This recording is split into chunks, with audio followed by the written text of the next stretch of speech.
Good morning, or indeed good afternoon or good evening, dependent on where you're listening from in this world of ours. Welcome to this month's webinar from Sigma-HSE, looking at the topic of hazard and operability studies, or HAZOP, known for short. So your speakers today are myself. I'm Andrew Fowler. I'm the Technical and Operations Director at Sigma-HSE. And you can see from this very short bio, been on this subject of process safety for over 40 years now, but started out in chemical manufacturing and then joined the UK's regulator, the Health and Safety Executive, as a process safety specialist inspector for 17 years, and then the past 15 or so years I've been in process safety consultancy. And my US colleague, Andrew, will introduce himself. Education in chemical engineering, got my start in industry in LNG production and an African facility. Spent time kicking around with a major EPC there, switched over to process safety role with an LNG handling company in the US. And in the last 6 years or so have moved into a consulting role in process safety, performing HAZOPs, PHAs, audits across a wide variety of industries, including oil, gas, energy, chemical production, aviation, and other ones here and there. Thank you, Andrew. So what we'll be doing today is just taking you through, what is this process hazard analysis and HAZOP study, the methodology and merits of doing this study, why it should be done, what you need to do to prepare for it, how you actually carry it out, and the conclusion of the HAZOP. What do you get out from it, really? Very important. But just before we start this, I'd like to tell you just a little bit about Sigma-HSE. As you can see from this slide, we're a global company with process safety consultancies in Winchester in the UK, which is where we're headquartered, but also in Londonderry in New Hampshire in the States, and in New Delhi in India. But we also have the luxury of running a couple of laboratories as well, where we can undertake flammability and explosibility testing of gases, vapors, liquids, mists, and powders, and chemical reaction hazards assessments as well. So we have all that capability. So as we say, consultancy, the luxury of testing laboratories, and we also do a fair bit of bespoke training for companies as well on practically all of the subjects of process safety. So this just gives a very short insight as to the sort of work that we do. We spend a lot of our time doing what we call DSEA, dangerous substances and explosive atmosphere regulation assessments, or DHAs in the States, or ATEX assessments in Europe, but can also handle the whole gambit of anything to do with chemical process safety management, whether that's undertaking various forms of risk assessment, HAZID, HAZOP, LOPA, various other ones, consequence modelling, functional safety, and indeed any aspects of the management of process safety, whether that's developing management systems from scratch or developing and implementing workable procedures and policies on a site itself. As I say, we've also got the testing laboratories where we're experts in getting a grip on the fire and explosion properties of powders, gases and vapors. We're also got expertise in electrostatic properties of materials and chemical reaction hazard assessments. So as a way of introduction then to this subject, before I hand over to Andrew, who'll be giving the vast majority of this presentation, I just wanted to introduce the topic of this webinar, HAZOP, which is a hazard identification methodology which was developed back in the 1960s. So, that's a good 50 plus years now where we've been using this technique, and it's still considered one of the primary tools for process safety professionals to have within their tool bag. Okay, because it works. There are, of course, a large range of hazard identification tools out there, some of which are a lot simpler, the use of checklists, what if analyses, hazards and things like that. But it's all what we call in the UK horses for courses. You can indeed use HAZOP as your main hazard identification technique, but as you'll find out from this webinar, it's quite resource intensive. And for simpler hazards, you know, if we're looking at the hazards of transport operations on a facility or whatever, HAZOP would not be your most favoured tool to use. There are other ones there, okay?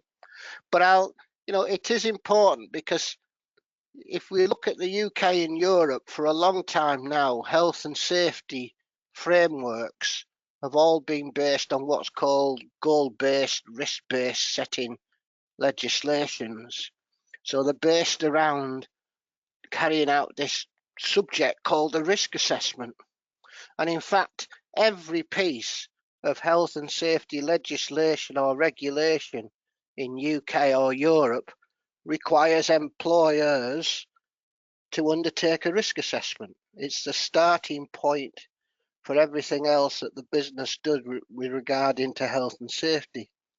And as many of you will know, risk is a function of the consequences of a hazard, the harm that that hazard could do, and the likelihood that that harm will actually be realised. So therefore it goes without saying, really, that identification of a hazard is the key step. If we miss a hazard, if we don't, if we forget there's a hazard present, we won't then consider measures, barriers, safeguards to protect ourselves in our process designs. Now, it sounds a simple subject, and in fact, when we look at the high-end process safety legislation, like COMA in the UK or Supervisors in Europe, they set us an impossible task right at the start in those regulations. They tell us to go away and identify all of our major accident hazards, all of them. Now, we're talking about serious hazards here when we're in process safety land. We're talking about hazards which, if they're realised, have the potential to cause numerous fatalities, for example, or serious harm to the environment. Okay, so it's key that we don't forget about a hazard, and it's hard. Even at the end of carrying out a good HAZOP study, you can't guarantee that you've identified all the hazards. Okay, but we need to make sure that we do our best. It's a difficult thing to be done. Generally, it can't be done alone. It requires knowledge and expertise of a team to be able to do a HAZOP study correctly, because no one person is likely to have all the knowledge and expertise around a particular process in the detail that's necessary to do this sort of study. And it also requires a robust methodology that drives us not to forget to ask relevant questions, etc. Yeah, we need our brains in gear to be able to do a HAZOP. And that's why when we set foot and start going on to do a HAZOP study, we've got to realise that it can require a lot of resource. The HAZOP technique, the tool, is a very robust methodology, but it requires a team of knowledgeable and competent people using this methodology, which is very structured in its questioning and led by somebody skilled in the art, and then hopefully we'll do a good job. But like everything in life, the outcome from a HAZOP is as good as the effort that we put into it. Yeah. So I'm now going to hand you over to my colleague, Andrew LaFlash, to take you through what you need to do to ensure that your HAZOPs and this required large amount of resources that you're going to use to do the job properly is actually worth it. So I'll hand over to Andrew now. Thank you. Probably incident anyone that's been in process safety or has touched upon it in the last 20 years is familiar with. The BP America's Texas City refinery explosion was kind of a keystone event in the US development of its process safety requirements and standards. Back in 2005, they were going through a restart of a hydrocarbon isomerization unit. You know, they were working long hours. There was mandatory overtime, short shift. There were other work being done in neighboring units with soft-sided wooden trailers located near this unit. And what happened was there was a failure of a level instrument within a distillation tower. They didn't receive notification that they had overfilled it. And this resulted in flooding of the tower and then forcing these hydrocarbons out of a vent stack, as shown in the Chemical Safety Board picture on the left side, and shooting fireballs into the area, which resulted in the demolition of those trailers, damage to the unit, and unfortunately 15 deaths and 180 injuries.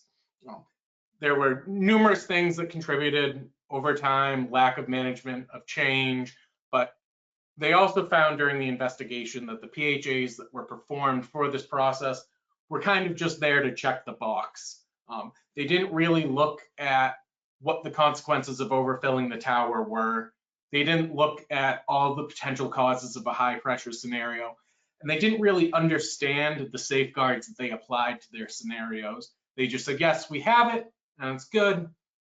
And then you also find there had been 3 previous incidents in that same unit that weren't addressed in any of the revalidation PHAs that were performed for the unit.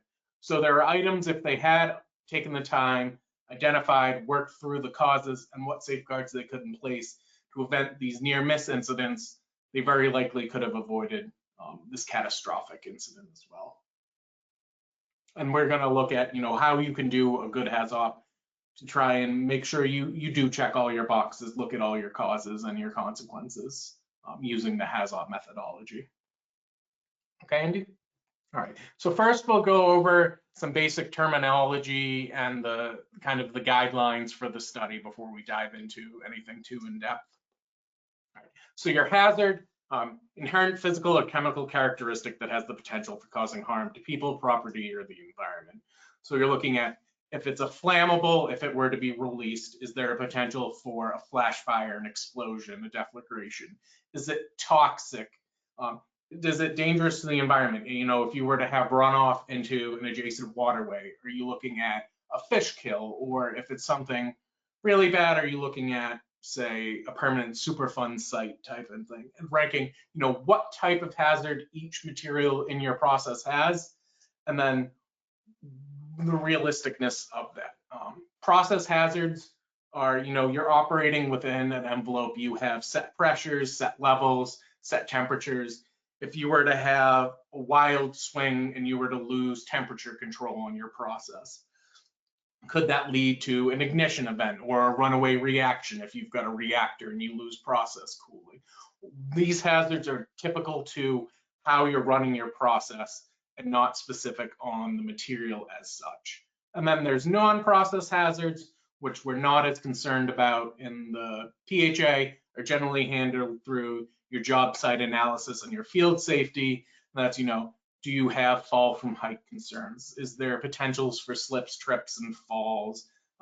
Improper PPE being used for the tools. That falls kind of outside the realm of the PHA and the HAZOP methodology, but you still want to make sure you're capturing them using the correct tools and methods.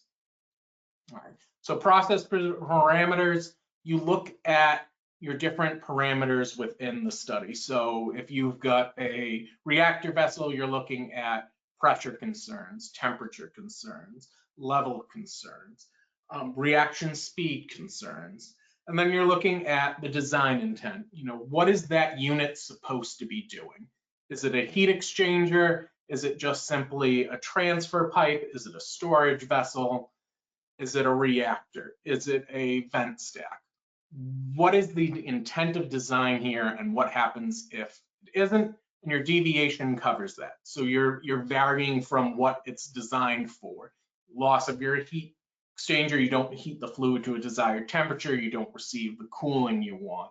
You lose your gas flow on your distillation column. All right, now you have all your liquids dropping out and you're not getting a good distillation. Could there be a potential for materials to make their way into a process stream they're not supposed to if you were to drop this? So what can change within your process that could then lead to you having a concern that you need to explore within the HAZOP and PHA? Okay. All right, your process risk. So that's your risks associated with the process hazards and its consequences.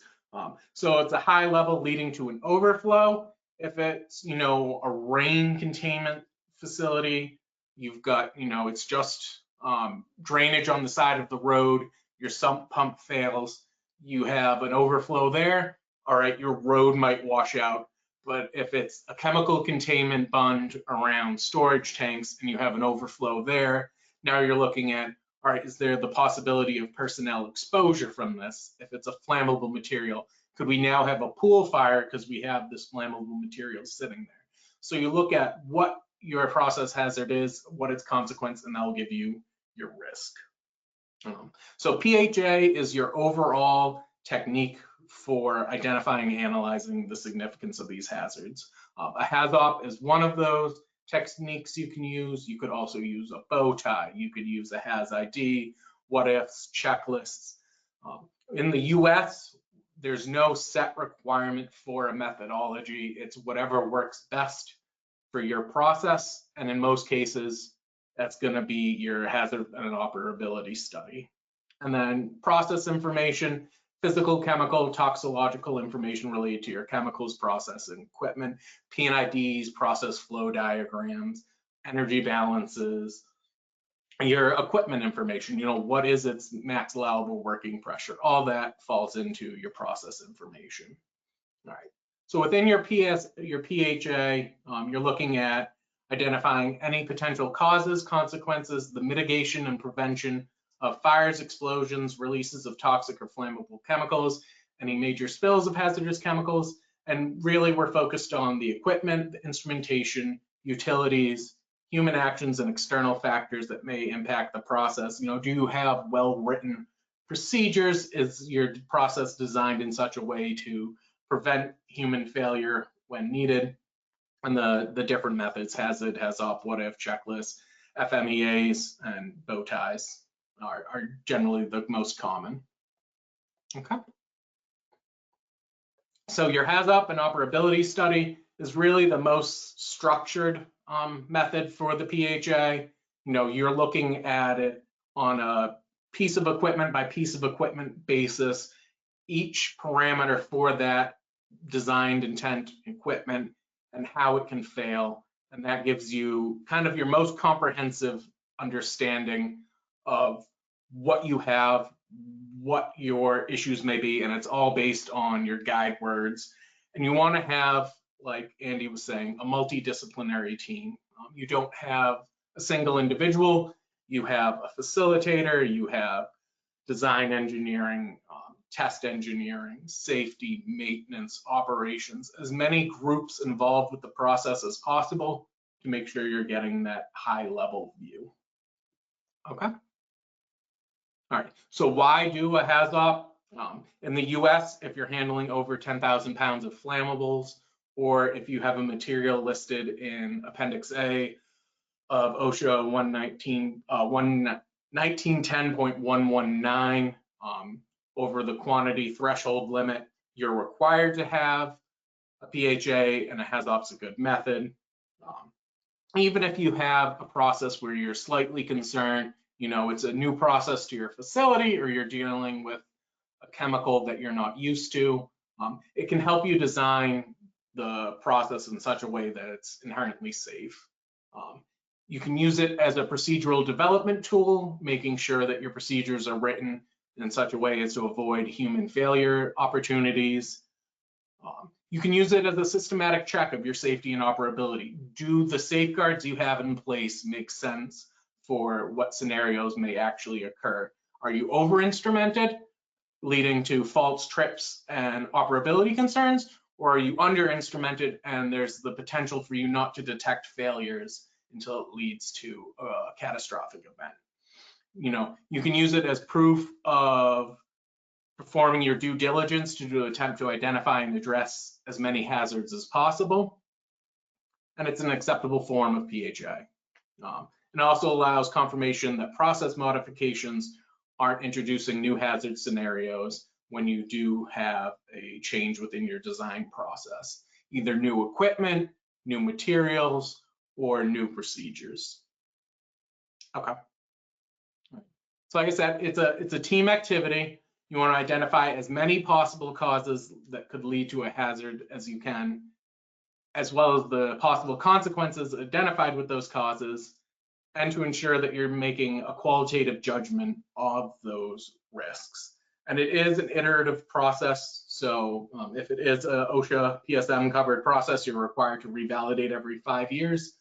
So as your process matures, you develop a more complete understanding of what hazards exist within that process. Okay. All right. So multiple points when you can conduct a HAZOP. During the feed, you know, you're getting your feet wet, you're deciding what design you want to go with. You can perform a HAZOP and kind of rank the different potential technologies against each other to determine, you know, if one has more risk than another, if there's potential more hazards in operation.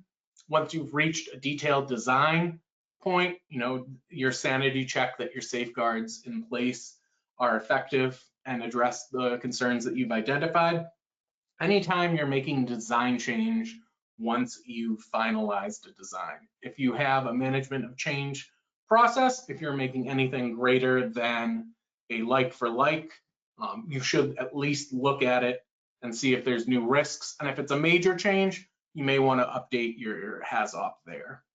Pre-commissioning activities, you know, construction's completed, you're about to start up, perform a HAZOP on your commissioning activities to make sure your commissioning procedures make sense. Normal operation, audit requirement, periodic study is required by governing standards, 5-year revalidation if it's OSHA PSM covered. If a facility has an incident, there may be a directive that they update their HAZOP at a greater frequency than 5 years. All right. So part 2, HAZOP study. This will be the meat of the study. All right. So you're identifying your potential hazardous scenarios, your potential deviations from the design intent and operability issues, identification of further preventative mitigative actions where calculated risk associated is higher than the acceptable level, identification of scenarios requiring a more granular analysis than HAZOP provides. Sometimes you'll have scenarios where, you know, it's a high risk, high likelihood, and HAZOP flags it, but you want to have a more granular approach. That's where company or corporate procedure may dictate, all right, this scenario is singled out for a LOPA, and you would then perform a layer of protection analysis in addition to your HAZOP for those scenarios. Prior to performing the HAZOP, you need your process safety information, which would be your process flow diagrams, PNIDs, layouts, plot plans, SDSs for any of the chemicals involved in the process, or if you have storage in the near vicinity with a potential domino effect, you want to make sure you know what would happen if you were to impact those storage. Process description, operation sequence details, be it, you know, if it's an automated process, what does the process entail? If it's operator driven, what are their procedures that they're following? Your heat and material balances, equipment data sheets, any procedures involved in operation and maintenance, startup and emergency procedures, and cause and effect diagrams for any of the automated safeguards that you have in place. So once you have all that information, you can do the prep work, which is generally the facilitator setting. He'll identify the different nodes or sections of the process that would fall under one design intent. Look at those to determine which parameters are involved within that node. And then he'll prep that document so it's ready to go when you have your HAZOP sessions. To have your HAZOP sessions, that's sitting with the team, working through what could go wrong, what do we have in place, what would the consequence of this be, what safeguards do we have, do we think we need more safeguards?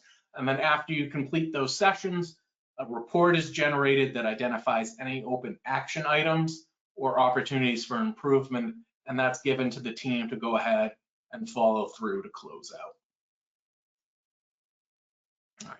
So yeah, the review of the PSI, node definition and markup, terms of reference for the HAZOP study. If it's a new team kind of not familiar with the process, you want to make sure everyone involved has a basic understanding, not only of what you're doing, but the terminology and the kind of the guideposts to make sure you're getting the most value out of your study.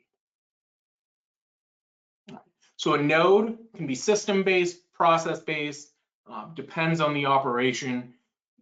Usually it's process, design intent based. So if you have something simple like LNG peak shaving facility, you'd have, truck transfer from the truck to a bunkering tank. So from the truck to the tank would be one node. The tank itself is designed for storage. So that would be a different node with its PSVs and instrumentation involved. And then for sending into the supply system, you'd have the outlet pumps through vaporizers to compressors to your supply piping to utility users. And each of those sections would be its own node, and you'd look at the different parameters for each of those nodes. Okay. So within each P&ID, it would be marked up. You would go ahead and highlight, this is node 1, this is node 2, this is node 3. So everyone looking at it can see what is actually part of that node, and it helps you understand, all right, so from this green line to these green lines is one node, and then here to here is another node. So you're only paying attention to initiating events that fall within that node. Consequences may fall outside of the node, but your initiating event has to occur within that blocking. And then every HAZOP will have a risk matrix. There's a variety of different risk matrices. This is just kind of a standard industry one I'd use. Likelihood going from once a year to once every 10,000 years, and then severity depending on impact. So if you're looking at impact to plant personnel, anything from a minor worker injury, which would be a first aid, up to a potential fatality, and that would give you your range of consequences. Obviously, a low consequence is allowed to have a higher likelihood and be considered acceptable, whereas a higher consequence requires a lower likelihood, with the worst being, fatality can only occur once every 10,000 years to be within what's normally considered industry standard for acceptability. All right, so deviation is a combination of your parameter and a guide word. So for flow, it's a pretty common parameter. You'll have, what happens if you have a high flow scenario? You're supposed to be sending 3 gallons per minute of this chemical into the process. You were to change out a pump and all of a sudden you're pumping out 15 gallons per minute. Less flow if you were to have an obstruction in your line, and now instead of sending that 3 gallons, you're sending 1 gallon. No flow if a valve were to fail closed or a pump were to be shut off and you no longer have a flow. What could happen there? Reverse, you install a pump backwards, or you have a pressure differential you weren't expecting, and your flow path is now the reverse of what you're desired. Or maybe it's misdirected. You have a supply pump that supplies an A and a B tank. Someone opens the wrong valve. You think you're filling tank A, you're actually sending to tank B. What could a consequence of that be? And that would be your deviation that you're looking at. Okay. All right. So safeguard types, there's 3 types of safeguards. Prevention being the most preferred. It prevents or reduces the likelihood of an event. That would be level controls. You've got a high level alarm on your storage tank. It goes off and it shuts off your incoming feed. You've got gas detection in the area at 25% LEL. It alarms and alerts operators to know, there's an issue here, there's a leak, something needs to be done to address this. Detection, indication, something's already in progress, but you can detect and respond that way. Fire detection, if you've got pressure indication in a vessel that's not supposed to see pressure, maybe a vent stack, and then your mitigation, which least effective, last ditch usually for your safeguards, and it reduces your severity. So you're looking at, you have a foam suppression system to reduce fire, you have a snuff, you have an emergency response that triggers a general evacuation of the area. Something that it's not going to prevent the event, but it does lower the consequence from its operation. All right. So most people are usually familiar with the safety onion. The closer to the center, the more effective it is, starting with an inherently safe design. For this, the safest plant is a plant where, it's designed to operate with all of, you can't overfill it, you can't overpressurize it. Not always common, can be expensive. That's why we go to, all right, basic process controls are your next step. That's how you keep your process within its desired set points. You control flows, levels, temperatures. After that, you have your non-safety process alarms. You start to creep out of your desired operating envelope. Operators receive an alert, hey, you're 5 degrees above where you want to be on this. What are you going to do to correct it and bring it back to acceptable? Then you have your SIS, your safety instrumented systems. That's your automatic action. It's detected something and it's going to respond. It's either going to vent, shut down your process, something outside of normal controls and alerts to render your process into a safe condition. And you have mechanical protective systems. If you've got diking or bunding around an area, you've got your pressure relief valves, something that physically acts to prevent spread of a hazard. And then finally, last ditch is your incident and emergency management procedures, your evacuations, firefighting, all of your kind of last ditch, something's happened, but you're going to lower the impact of it. Okay? All right. So team composition of your HAZOP.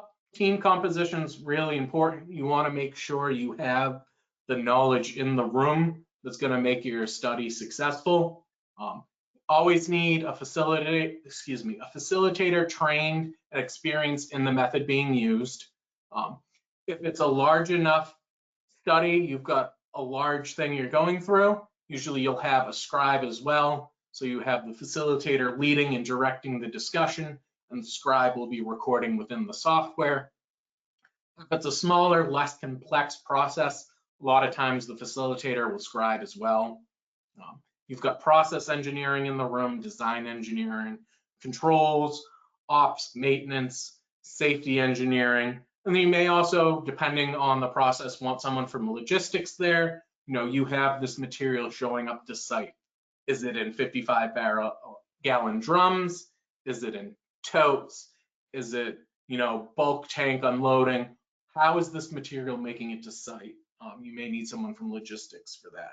Commissioning engineering, if you're going through a startup of a new unit, you want to make sure you have someone from commissioning there so they can walk through their commissioning process and correct you if you have any misunderstandings on what they'll be doing to get that unit up and running. vendor package specialist, if you're getting a skidded system for air compression or nitrogen generation, and you're kind of factoring that into your overall plant design, you want a representative from that manufacturer to be able to talk to the safeguards and the features built into the equipment that they're selling you as turnkey.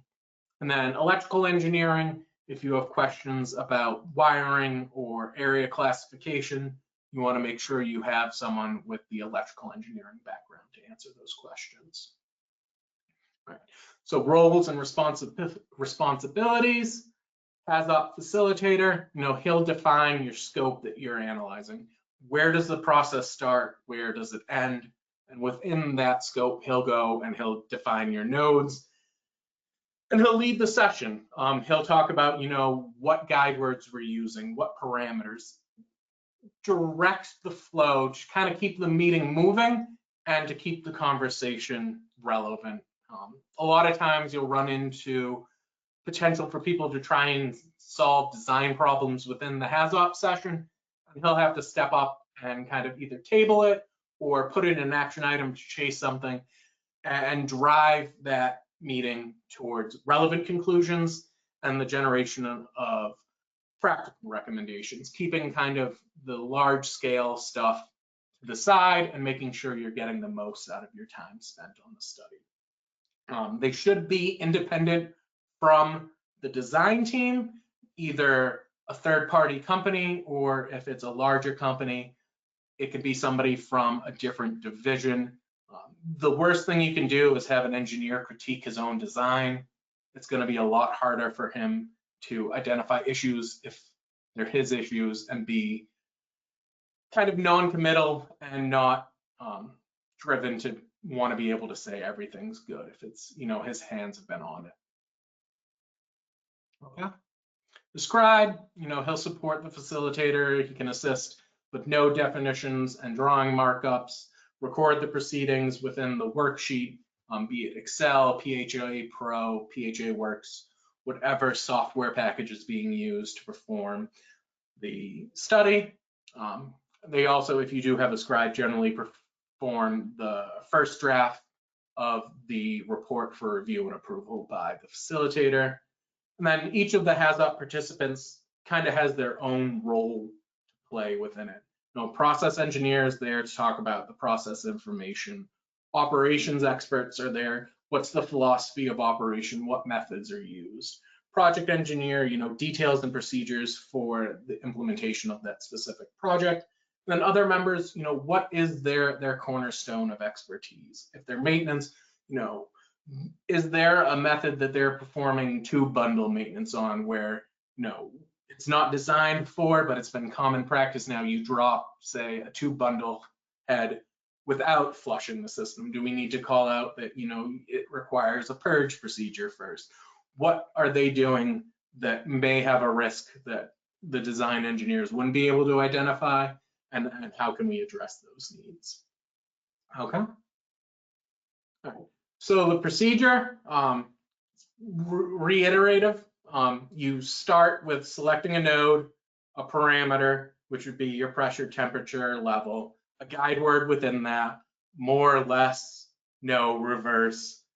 Develop potential deviations within it. Can you overflow? Can you overpressure? Can you send stuff somewhere you don't want to?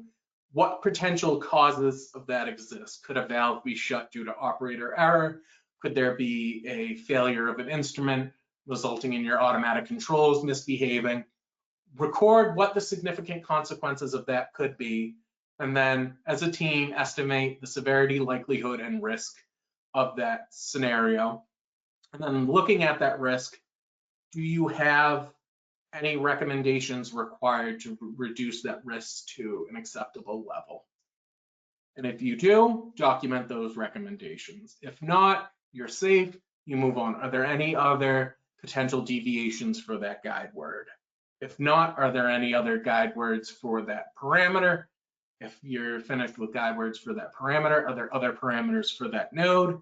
And then within that, you're good. Are there other nodes within the study? And you just keep looping through this process from the start of the scope through to the end At the end, you'll have your first study and then something for you to build off of as you move forward on your future PHA revalidations. All right, so the sessions themselves. All right, this is just an example of what a HAZOP worksheet would look like in Excel. It's got all your project equipment, drawing information at the top to identify where this is coming from. It's talking about your guide word and your parameter. So this would be a more flow, the cause, a flow transmitter malfunctioning for raw material A. Potential consequence would be, accumulation of material A within the process, maybe a runaway reaction, could be a reactor rupture because of the high pressure and injuries and fatalities on the shop floor. Severity of 4, which would be your potential fatality. Likelihood of 3, instrument failure is generally a 1 in 10-year event, which is where the 3 comes from. A risk of B, which as you can see is orange, which would be in this risk matrix an unacceptable risk. And then you look at, okay, what safeguards do you have in place already to reduce this risk? So there's a temperature element that will alarm on high temperature and dictate an operator action. There's an interlock on a feed XV that will cut off feed to the reactor. And there's a pressure transmitter on the reactor that also cuts off feed to the reactor at high pressure. Taking into account the independence of the safeguards, you drop your likelihood by a factor of 10.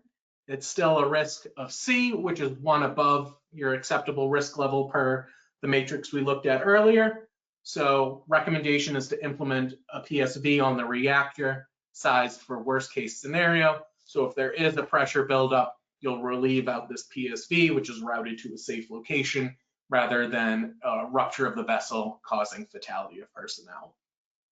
And you would do this for each node, each guide word, each parameter, and as many causes and consequences as you could. And if it comes back as, the inherent risk is safe with the safeguards you have in place, then you're okay and you don't require any additional recommendations. But if, like these scenarios, you still have a risk above acceptable, you're required to implement recommendations to be followed up with after the completion of the study. Okay. So after the workshop, it starts with the report preparation by the facilitator and the scribe. Then the project team has an action tracking register. It could be however they track open action items on the site.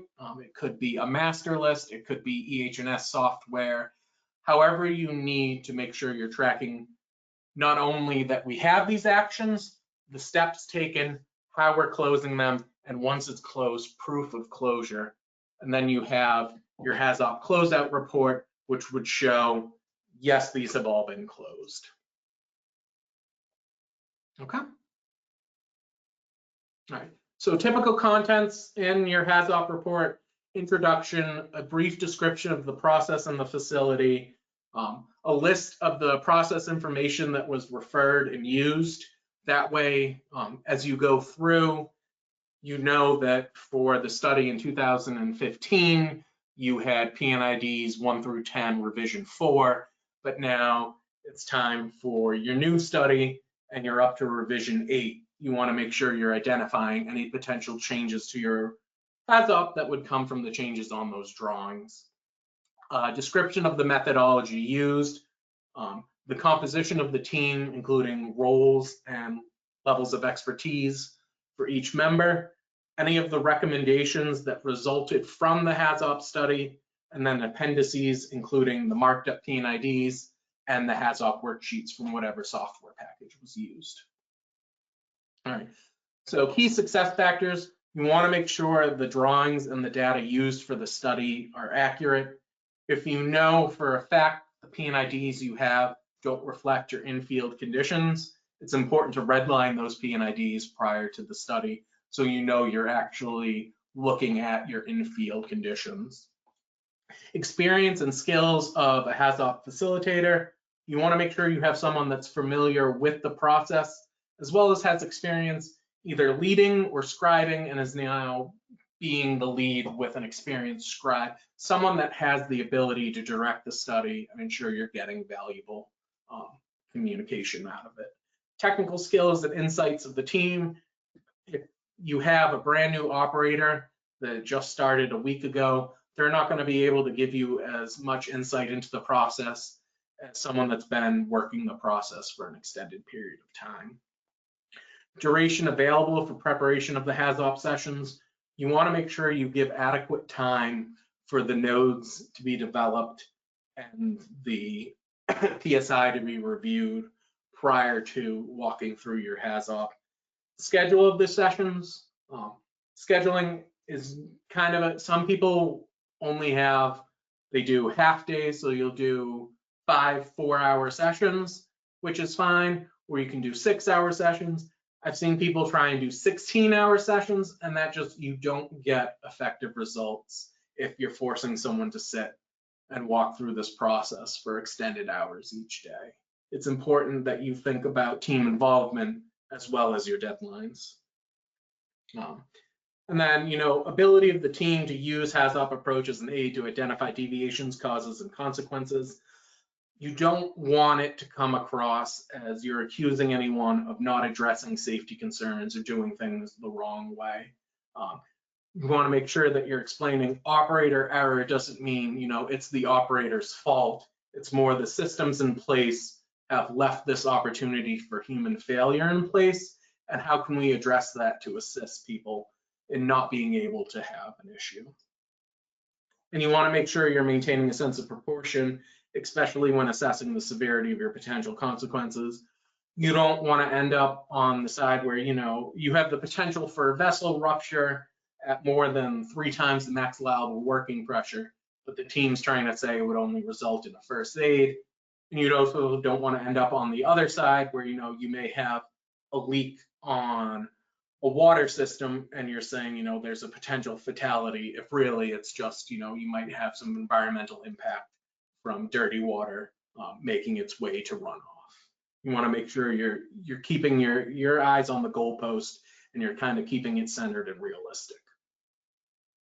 Okay, so your advantages, it's systematic. You know, it's not some of the other methods kind of jump around or require you to have a very thorough understanding of what has occurred in the process before. Whereas your HAZOP, you look at your drawings and you go step by step through your process and you're looking at it. It's a multidisciplinary study. You know, you get input from people from all walks within the process. It's not just operations doing it, or it's not just design engineering or maintenance. It's everyone coming together and comparing their experience with the process to get the best realistic picture of what you have. You're utilizing that experience that people have with the system, and it covers your safety and operability aspects. So you're not just looking at could this cause an injury, but no, what would happen if we close this valve and we were to, you know, it causes material to freeze in the line and now you have a clean out of 4 days. Is that, it doesn't hurt anyone, which is good, but now you're looking at a loss of production, which is a loss of income. Is that a concern that you want to address as well? You want to make sure you can use it for your human factor analysis and assessment. So you can run procedures through the HAZOP process in addition to your P&IDs, and you look at it on a step-by-step basis for what would happen if someone were to perform this step in the wrong order. What were to, if you perform the step on valve A instead of valve B? You know, is there too much information in this one step where you're requiring an operator to go from point A to point B to point C, and they're running all over the facility, rather than logical, you go A to D, which is right next to each other, to C to F, and it's just a straight linear progression. So part of it is suggesting solutions for your identified problems. You don't only identify that there is an issue here that needs to be addressed, you use that team knowledge to come up with what is a potential solution for this, and then it can be explored in greater detail later to make sure that that solution does make sense. And then your proceedings are recorded and always available for reference and training purposes, and you have something to work with the next time you need to review. It's not a fresh slate every time, it's iterative. So there is some differences between batch and continuous processes. So with batches, you're looking at, quantities of addition. Continuous, it's a flow rate. Likelihood of contamination differs between the two as well. With batch, it's higher because, there's multiple, you stop, you start, you stop, you start, you're manually adding stuff. Continuous, it's usually dosing, and it's from, from bulk storage or totes. Automation, batch process, it's most likely going to be a manual operation, whereas continuous processes, very rarely is it more manual than automated.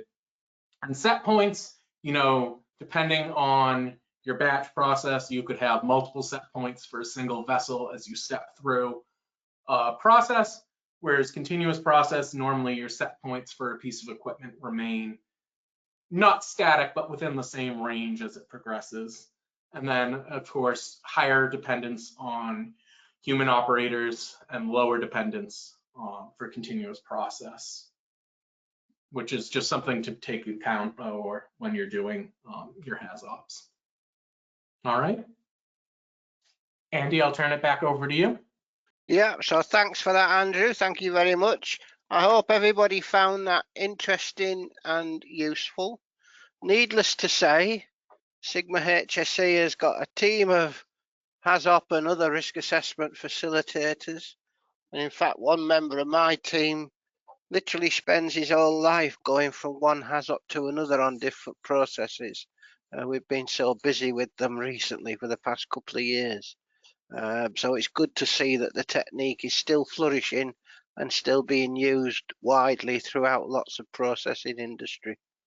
So thank you very much for attending and listening. Because you've all registered, you will be given a link which will take you to a recording of this webinar, so you'll be able to see the slides again and listen to myself and Andrew fluent talking. But if you want to contact us, if you want any help on deciding what technique to use or anything else, give us a call or send an email to info@sigma-hse.com and we'll get back to you and we'll help you in any which way that we can. So I hope you've enjoyed it. I hope you found it enjoyable, and I'll say goodbye to you at this point. Thank you very much.